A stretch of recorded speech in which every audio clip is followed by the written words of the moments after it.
আসসালামু আলাইকুম। আজকের ভিডিওতে আমি আপনাদেরকে দেখাবো যে কিভাবে আমরা ভোটার আইডি বা যে কোনো আইডি কার্ড আমরা ফটোকপি করতে পারি। তো এটা হলো আমার এপসন L3110 প্রিন্টার মেশিন। তো আজকে এই প্রিন্টার মেশিনের মাধ্যমে আমি আপনাদেরকে দেখাবো যে কিভাবে আমরা ভোটার আইডি কার্ড বা যে কোনো ধরনের আইডি কার্ড আমরা ফটোকপি করতে পারি। প্রথমত এই মেশিনটার যে প্লাগ সেটা আপনারা ইলেকট্রিসিটির সাথে কানেকশন দিয়ে নেবেন। তারপরে এখানের যে পাওয়ার বাটন এটা আপনারা অন করে নেবেন।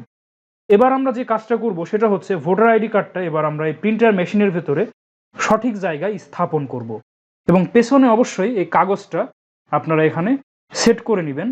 তো প্রথমে আমরা এই প্রিন্টার মেশিনটা ওপেন করে ভোটার আইডি কার্ডটা সঠিক স্থানে আমরা রেখে দিব এবং আমাদের খেয়াল রাখতে হবে এখন যে লাইন বরাবর আমরা রেখেছি পরবর্তীতে যেন আমরা এই লাইনটা মেনটেন করি। তো আমি এখন এখানে রাখছি।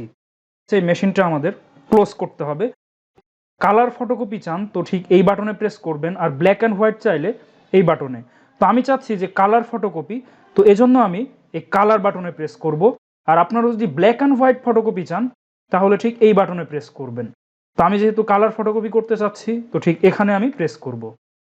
দেখতে পাচ্ছেন আমাদের ভোটার আইডি কার্ডের একটা সাইড কিন্তু ফটোকপি হয়ে গেছে।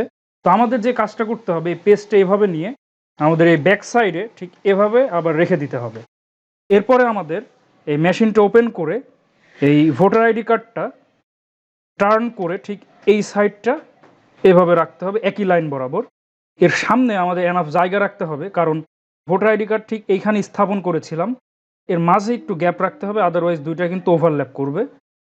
এটা স্থাপন করে দেন আমরা মেশিনটা ক্লোজ করব। কালার ফটোকপি চাই তাহলে আমরা এই বাটনে প্রেস করব। ফটোকপি স্টার্ট হয়ে গেছে এবং এটা একটু সময় নেবে।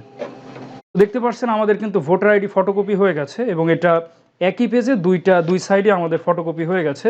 আর এখানে যে গ্যাপটা দেখতে পাচ্ছেন দ্বিতীয়বার যেখানে স্থাপন করব বা যেখানে রাখবো সেটার উপর ডিপেন্ড করে আমাদের গ্যাপটা ক্রিয়েট হবে, যেহেতু আমরা একটু নিচে রেখেছিলাম যার ফলে আমাদের দুইটা কপির গ্যাপটা একটু বেশি হয়ে গেছে। আগে পিছে করে নিয়ে আমরা এই গ্যাপটা কিন্তু কম বা বেশি করতে পারি। এভাবে আমরা খুবই সহজে এই এপসন L3110 প্রিন্টার মেশিনের মাধ্যমে আমরা ভোটার আইডি কার্ড ফটোকপি করতে পারি।